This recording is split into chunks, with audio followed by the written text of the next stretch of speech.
గారు. సో ఆయనకు కూడా థ్యాంక్స్ చెప్తున్నాను. ప్రస్తుతానికి వాయిస్ ఇచ్చారు. వెరీ సూన్ ఎంట్రీ కూడా ఇవ్వబోతున్నారు సినిమాలో. సో మెగాస్టార్ చిరంజీవి గారు విక్టరీ వెంకటేష్ గారి కాంబో ఎలా ఉండబోతుందో ఈసారి పండక్కి ఒక చిన్న సర్ప్రైజ్ ఉంటుంది. సో అది కూడా స్టెప్ బై స్టెప్ మీ దగ్గర తీసుకొస్తాం.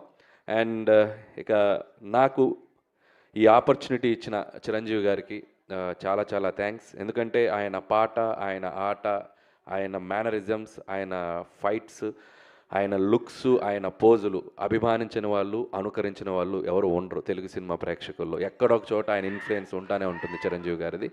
సో అలాంటి ఒక మెగాస్టార్ చిరంజీవి గారిని నా కంటితో నేను ఎలా చూడాలనుకుంటున్నానో చూసే అవకాశం నాకు వచ్చింది. అండ్ ఖచ్చితంగా మన శంకర్ వరప్రసాద్ గారు మీ అంచనాలకు తగ్గట్టుగానే సంక్రాంతికి రాబోతుంది. పండగకు వస్తున్నారు బాస్ ఈసారి. Thank you. మీ కంటితో చూసే చిరంజీవి గారు డెఫినెట్గా మా అందరి